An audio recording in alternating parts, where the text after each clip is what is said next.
नमस्कार, मैं अजय। तो आज तारीख है 26 और 26 तारीख का महत्व ये है कि आज 4 दिन ये रह गए और 5 तारीख को 9 दिन से बकाया, लेकिन हाँ, लगभग 8-9 दिन बकाया 3 तारीख को कंप्लीट खत्म हो जाएगी। तो माहौल क्या बढ़ रहा है और किस नेता के प्रति अब की बार माहौल देखा जा रहा। चुनाव 2 पार्टी लड़ रही हैं, भाजपा वर्सेस कांग्रेस, लेकिन अब की बार एक अहम रोल है, चाहे भिवानी की बात हो, चाहे तोशाम की बात हो, चाहे बुआनी की बात हो, तो खबर करो सर। लेकिन भिवानी का आज हम बात करने का काम करते हैं कि सर भिवानी में अहम रोल अब की बार क्या बन रहा, क्योंकि भिवानी की जो सीट है वो और सीट देखी जा रही 90 की 90 विधानसभा हो गई। एंड में तो कांग्रेस पार्टी ने टिकट देने का काम किया और वो भी टिकट दी गई तो गठबंधन के इससे आने का काम हुआ सर, जिसको कामरेड ओम प्रकाश से जो क्या बोलते हैं उसको पार्टी को कम्युनिस्ट पार्टी को हिस्से तो मेरे साथ में सर आप बैठे हैं। आज आपसे जानने का काम करूंगा कि सर भिवानी की सीट पे कैसे क्या चल रहा है, क्या माहौल बन रहा है, क्या शहर बोलने लग चुका कि भिवानी चुनाव सर जातीय आधार पर बढ़ जाता था, अब की बार सर माहौल क्या देख रहे हैं आप। नमस्ते। अजय जी, भिवानी पिछले लगभग 2005 के बाद से, क्योंकि 2005 तक तो भिवानी में ज़्यादा जातीय समीकरण नहीं होते थे, क्योंकि जो बंसीलाल का वर्चस्व रहा उनको सभी जातियों से वोट मिलता था। उनको जाट का भी वोट मिलता था, उनको ब्राह्मण का भी मिलता था, उनको पंजाबी का भी मिलता था। परंतु 2005 के बाद से हालात बदलने लगे। पहले तो राजपूत अपनी भाषा बोलने लग गए, ब्राह्मण अपनी भाषा बोलने लग गए, पंजाबी अपनी भाषा बोलने लग गए। 2009 में यहाँ से 2005 में तो डॉक्टर शिवशंकर भारद्वाज जीते। 2009 में यहाँ से घनश्याम सराफ जीत गए और 2014 में भारतीय जनता पार्टी के लिए बड़ा आसान था रास्ता, वो लंबा चौड़ा उनको मेहनत नहीं करनी पड़ी। 19 में भी कोई मेहनत नहीं करनी पड़ी, क्योंकि कांग्रेस के कैंडिडेट जो भी आए कमजोर आए और वैसे भी भाजपा का माहौल था। अब की बार ये मान के चल रहे थे कि भाजपा भिवानी में भाजपा की सेफ सीट मानी जा रही थी, चौथी बार की घनश्याम के लिए। हाँ, घनश्याम के लिए। क्यों? और उधर से कांग्रेस पार्टी के ऊपर प्रेशर था, गठबंधन के तहत सीट लेफ्ट वाले मांग रहे थे।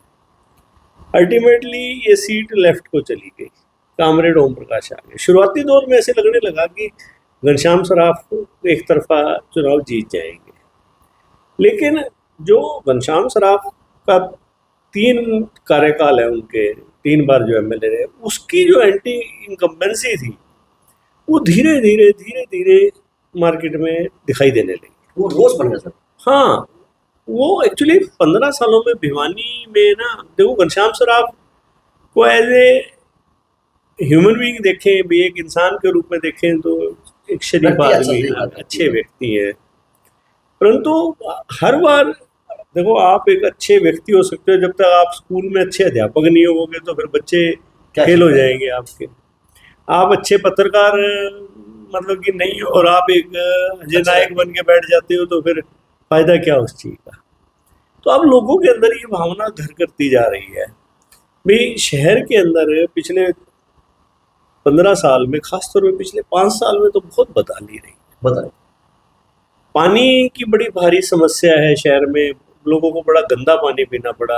आज भी आप किसी भी कॉलोनी में चले जाओ, किसी भी घर में चले जाओ, आपको बरसों हो गए होंगे एक साफ पानी देखे। सीवरेज की बड़ी भारी समस्या हुई। शहर में कोई लंबा बड़ा चौड़ा प्रोजेक्ट नहीं आ पाया। आपके विश्वविद्यालय था वो कांग्रेस के टाइम में घोषित हुआ, मेडिकल कॉलेज आज मतलब कि 10 साल हो गए उसकी घोषणा हुए, 11-12 साल, उसके बावजूद भी अब बीच शुरू नहीं हो पाया, पूरा नहीं हो पाया। मतलब कि शहर के लोग विकास के मामले में खुद को ठगा महसूस करने लग गए और इसका दोष अब वो सारा का सारा घनश्याम जी पे आ रहा है। भाई उन्होंने इस दौरान क्यों नहीं एक्टिव रोल प्ले किया, जबकि मनोहर लाल जी की सरकार थी, भाजपा सरकार में ये नहीं था कि भिवानी से भेदभाव वाली कोई बात। दिल खोल के पैसे दिया था। हाँ, मनोहर लाल जी ने ऐसी बात नहीं, भिवानी के लिए पैसे से मना नहीं किया था। अब बात यह है कि उनको कोई जाके मनोहर लाल जी हो या जो भी ऊपर थे उनको समझाएगा तो कोई पैसे देगा।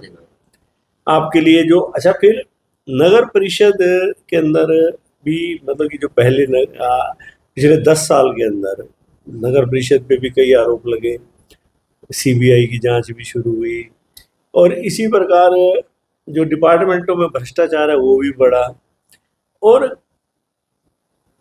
घनश्याम जी पे ये आरोप लगने लगा कि वो परफॉर्म नहीं कर पाए अच्छा, एक शरीफ इंसान होकर परफॉर्म नहीं कर पाए। अब वही बात है कि आप एक योजना माफ कर दोगे, 2 योजना माफ कर दोगे, 3 योजना माफ कर दोगे, आखिर चौथी योजना में जो बच्चा आज 20 साल का है वो 35 साल का हो गया, वो मिडिल एज में जा पहुंचा, वो कह रहा है कि मेरे को तो मेरा कुछ मिला ही नहीं। तो वो जो नाराजगी है ना, अब वो पिछले 15 दिन से, जब से टिकटें डिक्लेयर हुई हैं, उसके बाद शुरुआती दौर में नहीं थी, अब वो निकल के बाहर आ रही है, धीरे-धीरे आराम से निकल रही है। उसका परिणाम ये हुआ कि इंडिपेंडेंट अभिजीत खड़े हैं, आम पार्टी से इंदू खड़ी है, और कांग्रेस कम्युनिस्ट पार्टी से कामरेड ओम प्रकाश। अब वो स्वाभाविक तौर पर प्रिया सीजा पंजाबी कार्ड पे खड़ी है। अब वो सारे के सारे ये जो नए चेहरे थे ना, ये भी उभरने लग गए सारे जी। आने वाले पिछले 10 दिन के अंदर इन सब के चुनाव होने। आज आप ये देखो, कामरेड ओम प्रकाश जो बिल्कुल नया कैंडिडेट था, जिसके बारे में ये तो था कि बहुत शरीफ इंसान है, और शहर में पिछले 10 सालों में हर एक आंदोलन में वो शामिल रहा वो व्यक्ति। मतलब कि आप गली मोहल्ले में भी अगर कोई समस्या आई है ना, तो कामरेड ओम प्रकाश एक ऐसा चेहरा था जो धूप सर्दी गर्मी वहां दिखाई दी। तो जो गरीब तबका था जिसके लिए वो ज्यादा लड़ा, या किसानों के लिए लड़ा, तो वो आज उसके साथ आके खड़ा हो गया। और जो परंपरागत भाजपा का वोट था, ऐसी बात नहीं, भाजपा का परंपरागत वोट भी है, वो भी कहीं ना कहीं सोचने में मजबूर हो गया अब भी, हम क्यों ना आपकी बार काम के हिसाब से वोट, विकास को वोट देना काम करें। अभिजीत भी मतलब कि जो पब्लिक में जा रहा है, बड़ी अच्छी बात कही उसने 1-2 दिन पहले, मैं भाषण में सुन रहा था भाई, आप अगर 15 साल कोई काम नहीं हुआ उसी को वोट देना चाहते हो तो आपकी मर्जी है, आप काम को वोट देना चाहते हो तो मेरे को वोट दे देना, यही कामरेड कह रहा है जी। तो लोगों के गले ही ये बात उतरने लगी। शहर एक्चुअली शहर जो जिसने एक समय सन 71, 75, 76 जो बंसीलाल का टाइम था, तो शहर भिवानी शहर लोग बाहर से देखने आते थे। अच्छा बात होता सर, आपको यहाँ की चौड़ी सड़कें और सीवरेज सिस्टम था ना, जो सन 70 के दशक में, आपको ऐसे लगता था कि कितने अच्छे शहर में हो, एक हरियाणा का एक अच्छा शहर माना जाता है, और आज आप हरियाणा के एक सबसे बदसूरत शहर में बन गए। अब जो 15 साल के अंतराल में कोई सुधार नहीं हुआ तो लोगों में बड़ी भारी तकलीफ। सर जिस प्रकार से हमारा जो चुनाव है, भिवानी का चुनाव है, सर पहले ये सवाल ले लेता हूँ सर, ये जो 90 सीटें थी सर, लेफ्ट कैसे भिवानी सीट क्यों आई सर, इसका थोड़ा रीजन। एक सीट इनको देनी थी, और भिवानी में कामरेड ओम प्रकाश पब्लिक जनता जमीन से जुड़ा हुआ इंसान, लेफ्ट पार्टियां ये समझ रही थी कि कामरेड ओम प्रकाश ने यहाँ पर काम बहुत किया हुआ है, बहुत सक्रिय रहा है, एक साफ छवि का आदमी है, और अच्छा ये भी नहीं है कि खाता पीता आदमी है, बैंक का मैनेजर रहा है, तो उनके पास एक अच्छा चेहरा था, ईमानदार। जैसे सर घनश्याम के बारे में बोलते हैं शरीफ आदमी, अब जो कामरेड ओम प्रकाश है इसके बारे में बोलते हैं ईमानदार व्यक्ति है। बिल्कुल, ये एक ईमानदार है, एक शरीफ है, दोनों। परंतु लोगों को अब शराफत के साथ साथ काम भी चाहिए, ईमानदार और एक्टिव। तो वो इसलिए कामरेड ओम प्रकाश जी को बिल्कुल नया मान रहे थे, उसका चुनाव भी उठने लग गया, और आज ये चर्चा शुरू हो गई अब भाई कामरेड अच्छे मुकाबले में आ गया। सर चंदा भी देते हैं जेब से, सर लोग पैसा भी दे रहे हैं, और खासतौर पर जो कर्मचारी वर्ग है वो भी लगा हुआ है उसके साथ, और आम जो गरीब और पिछड़ा व्यक्ति है, जिसने मतलब कि गरीब मोहल्ले में रहते हैं लोग, ग्रामीण अंचल के लोग हैं, क्योंकि किसान आंदोलन में भी रहा है।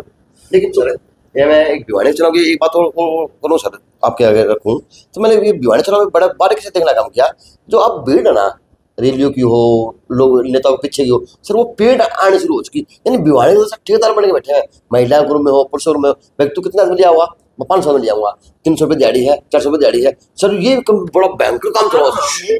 अब है ना, शहर में ठेकेदार शुरू हो गए। ठेकेदार बता सकते हैं। वो जैसे कई लेडीज की ठेकेदार है, वो कहती है मैं 200 ले आऊंगी, मैं 500 ले आऊंगी। कोई जेंट्स के हैं, बोले 300 ले आऊंगा। तो वो चीज एकदम से बढ़ गई है शहर तो वो गिनती पूरी करे सर। में। वो पेड लोगों को लाने लग गए हैं। और भिवानी में नहीं, आप पूरे जिले में देखो, 500 गाड़ियां पेड है उनकी, उसमें आदमी अपने साथ लेके चलेंगे सारा दिन, ताकि जलसों में पहले आदमी उनके दिखाई दे। तो ये चीज़ भिवानी में भी है, डिफरेंट कैंडिडेट्स कर रहे हैं ऐसे। और परंतु वही बात है कि लोग, मैंने पहली बार भिवानी में देखा है कि लोग थोड़ा सा इस बार कास्ट तो देखो एक अभी प्रेवलेंट है, दिखाई दे रही है, परंतु साथ में ही लोग अब की बार सोच रहे हैं कि हम वोट कहाँ डालें। नहीं सर, मैंने इस चुनाव में एक चीज़ और नोट की सर। अब मैं अभिजीत की बात करने का करता हूँ सर, युवा ज़्यादा है और युवा इसके साथ में भी है। लेकिन सर जिस प्रकार से आज गाड़ियों का काफिला है, 10-12 फॉर्चुनर लेके घूमना, 4x4 जिप्सी हैं सर, लगता नहीं डीजे वीजे हैं सर, इससे लगता नहीं कि प्रभाव कुछ और अलग पड़ रहा है, शहर मांग कुछ रहा है सर, ये छवि कुछ पेश करें सर, क्या मानते सर, इसका भी कुछ फर्क पड़ेगा सर? देखो अभिजीत भी एक स्वच्छ छवि का आदमी आदमी है, बड़ा मिलनसार व्यक्ति है। हाँ, परंतु देखो आज शहर को, अभिजीत को भी अपना जो विजन है वो रखना पड़ेगा उनके सामने भी। मैं इस तरह काम करूँगा, और इस तरह डीजे टू जैसे तो कोई ज़्यादा फर्क नहीं पड़ने वाला। हाँ, अगर अभिजीत को अपना चुनाव और अधिक उठाना है, अभिजीत को भी समर्थन मिल रहा है शहर में, और उसका सीधा असर सबसे ज़्यादा घनश्याम पे पड़ रहा है। घनश्याम पड़ रहा है वो मतलब कि और तो सारे नए हैं, घनश्याम पे सीधा असर पड़ रहा है सर। मेरे हिसाब से प्रिया सीजा के चुनाव पे घनश्याम असर पड़ेगा सर। प्रिया सीजा और अभिजीत ये दोनों सीधा असर डालेंगे। आम आदमी पार्टी का सर वोटर वो पहले भी थे, वो आज भी है। वो आम आदमी का वोटर और ब्राह्मण वोट ज्यादा हिंदू शर्मा के साथ है, तो वो उनका पहले से है। और ये जो वोट जो दोनों खड़े हैं ना, अभिजीत और असीजा प्रिया, आज देखो पंजाबी मतदाता, पहले पंजाबी आंख बंद करके वोट देता था भारतीय जनता, वो मतलब वो भारतीय जनता पार्टी को देते थे। अब की बार पंजाबी कहीं ना कहीं उखड़ा हुआ है उनके दिमाग में। देखो भाजपा आज भी है कईयों के दिमाग में, परंतु वो भी शहर के बारे में सोच रहे हैं, विकास के बारे में सोच रहे हैं। उनके दिमाग में भी ये आ रही है कि भाई कहीं ना कहीं हमारा शहर पिछड़ रहा है। और ख़ासतौर पे जो पंजाबियों के मोहल्ले हैं, आप ये देखो, कृष्णा कॉलोनी है, तेलीवाड़ा है, जैन चौक है, आज 2 बूंद बारिश की गिर जाए, आपके तेलीवाड़ा में और जैन चौक में पानी ऐसे खड़ा हो जाता है जैसे कोई नदी चल रही हो। शहर में अगर सबसे बाद में पानी निकलता है कहीं का, वो तेलीवाड़ा और रविदास मंदिर। रविदास मंदिर में तो थोड़ा बहुत भवानी प्रताप ने इंतजाम कर दिया, क्योंकि उनका वार्ड है ये। जहाँ तक तेलीवाड़ा है, आप किसी दिन अजय जी वहाँ जाके देखना। एक बार आप रात को आए भी थे मेरे पास, मैं जैन बावड़ी गेट की तरफ रहता हूँ मैं, तो आपको याद है कि पानी में से चल के आना पड़ा था रात को, कैसे समुंदर बना हुआ था। तो तेलीवाड़ा में लोग बड़े नरकीय हालात में रहते हैं, और ये हालत उनकी पिछले 10 सालों में और खराब हुई है। ये पानी जो शहर में खड़ा होने की समस्या 10-12 सालों से ही है ज़्यादा। और इसी प्रकार जहाँ तक पीने का पानी है, वहाँ पर जहाँ आपके लीकेज इतनी है, नालियों में से पाइपें जा रही हैं, गंदा पानी लोग पी रहे हैं, सीवरेज के ढक्कन नहीं है, बरसाती पानी का कोई प्रोग्राम ही नहीं है। और इसी प्रकार कृष्णा कॉलोनी के अंदर आप एक भी घर में चले जाओ, उनसे पूछो भी कभी भी आपके घर में पिछले 10 साल में, साफ 5 सालों में खासतौर पानी साफ आया कि नहीं आया। तो जो पंजाबी कम्युनिटी है आपकी बार पहली बार उखड़ी हुई है, और कहीं ना कहीं प्रिया असीजा को इस चीज़ का लाभ मिल रहा है। प्रिया असीजा देखो, पंजाबियों में एक लड़की यूथ है, और वो हिम्मत करके, जबकि जो ठोलेदार थे पंजाबियों के, जिनको कहते थे ठोलेदार, पर वो तोते थे पिंजरे के, उनसे निकला नहीं गया पिंजरे से बाहर, उनके पंख फिर बंधे हुए थे। उनकी आदत में बारात की घोड़ी होती है ना, जैसे बारात नहीं चलती है वो, तो वो भी इसी तरह से फड़फड़ाए थोड़े से, फिर अंदर बढ़ गए पिंजरों के। परंतु प्रिया ने हिम्मत करी, और देखो कारवां जुड़ता है, और वो लड़की आज अपना पूरी हिम्मत से, उसके साथ कई पंजाबी समुदाय के लोग लगे और वो मेहनत भी कर रहे हैं। तो प्रिया और पंजाबी समुदाय आज सोचने में मजबूर है मजबूर है सर, ये रियलिटी है। भाई कि अब हम क्या करें? प्रिया को वोट दें या क्या करें, क्या करें? क्योंकि उनको आप किसी भी पंजाबी को आज टच करके देखो, उसके जहन में कहीं ना कहीं आएगा कि प्रिया ने हिम्मत करी है तो इसको सपोर्ट करेगा। हाँ, इसका उन थोड़ेदारों पे सीधा असर पड़ेगा जो समाज के ठेकेदार बने हुए थे, परंतु वो फैसला नहीं ले पाए। लेकिन सर लगता नहीं सर उन्होंने फिर अपने समाज को कहीं ना कहीं नीचा दिखा दिया सर, पंजाबी समाज को। हाँ, आप देखो ना, पंजाब समाज के बैठ के कह रहे हो कि भी हम अब ये करेंगे, हम वो करेंगे, पुराना फिर आप जाके उसी पिंजरे के अंदर बैठ गए, तोते बन के बन जाते हो। तोते बन गए। तो तोता जो उनकी नेचर, एक्चुअली कोई एक बार तोता बन जाएगा ना, वो जंगल का तो रहा नहीं, उसने फिर रहना ही पिंजरे में। मिट्टू मिट्टू करेगा सर। वो अब प्रिया और उसकी टीम, जो लोग उसके साथ लगे हैं, वो एक नए दौर के लोग हैं और वो पूरी मेहनत कर रहे हैं और वो अपना वजूद देखो, ये चुनाव पंजाबियों के भी अस्तित्व का है। सर हिम्मत की बात है सर। हाँ, अगर और अगर तो दिखेगा। अगर अगर प्रिया सीजा वोट लेती है तो पंजाबियों की अहमियत एक बढ़ेगी, साख बढ़ेगी सर। साफ। और अगर प्रिया को वोट नहीं मिलता तो ये पूरे पंजाबी समाज के लिए एक दुखदायी बात तो और सर सबसे बड़ा बात है कि पंजाबी समाज को हम सिर्फ वोट डालने की चीज समझते थे, लेकिन अब की प्रिया सीजा खड़ा हो गया सर, ये साबित कर दिया कि वोट भी है और व्यक्ति भी है। अगर नहीं देंगे सर समाज फिर से सर वो उसी अंधकार में चला जाएगा सर, पिछलग्गू बन के रह जाएगा। रात को देखो, प्रिया भाजपा की महिला जिलाध्यक्ष रही है। नहीं सर। और ऐसी बात नहीं है कि प्रिया पे प्रेशर नहीं आया होगा, मनोहर लाल जी ने भी कहा होगा, धनखड़ जी ने भी कहा होगा, कौशिक जी ने भी कहा होगा उसको, परंतु मैं उसकी दाद देता हूँ प्रिया की कि सब ओड्स के अगेंस्ट, सब प्रेशर के अगेंस्ट उसने प्रेशर नहीं माना और चुनाव में खड़ी हो गई। और हमारे कई साथी ऐसे हैं पंजाबी समाज के जो प्रेशर तो दूर, वो खुद ही नतमस्तक हो गए चले गए। सर मन तो समझ में नहीं आवा है वो समाज के किस तरह के ठेकेदार है सर, ठेकेदार कहें वो क्या कहें, क्योंकि सर वो लगाओ तो नाम का आगे पीछे पता नहीं क्या क्या लगाने का काम करते हैं सर, वो दिखते मतलब परस्त लोग हैं, उनको समाज से कोई नहीं लेना, उनको अपनी दुकान चलती रहे, बेचारे दुकान चला रहे हैं। सर एक चीज और सर, सर अब जो जिस प्रकार से प्रिया सीजा है, इंदु शर्मा है और अभिजीत है सर, ये जितना नुकसान है सर, अब प्रिया का और अभिजीत की बात करें सर, नुकसान सिर्फ घनश्याम दास को है सर। ये आपको लगता है कि ये सीट निकाल पाएंगे या फिर इन्हीं के बीच से कोई और कैंडिडेट निकल जाएगा कि आम आदमी पार्टी की इंदु शर्मा बच गई और कहीं ना कहीं अब ओम प्रकाश कामरेड बच गया सर? अजय जी देखो, अभी चुनाव आपने 12 दिन के अंदर देखा होगा किस तरह से उफान लिया है। उफान ले रहा है सर। तो आने वाले 3-4 दिन बहुत महत्वपूर्ण है, तो इनमें माहौल और बनेगा। तो अभी आप इतना तो मान के चलो कि भिवानी में अब की बार इंटरेस्टिंग चुनाव होगा, और ये नहीं है कि किसी को ये कह दे जी मेरी जेब में है अब की बार चुनाव। और हाँ, अब की बार चुनाव जेब में नहीं है किसी की, और चौंकाने वाले परिणाम भी आ सकते हैं। सर जिस प्रकार से अब लास्ट सवाल सर भिवानी के लिए, सर जिस प्रकार से लगता नहीं कि सर कामरेड भी अब गले की फांस बन चुका सर, कभी सभी नेताओं की कहीं क्योंकि सर जिस प्रकार से चुनाव कामरेड का उठ रहा है सर, ये एक भयंकर रूप लेने वाला सर, क्या मानते हैं सर? नहीं, कामरेड की छवि उसके काम आ रही है।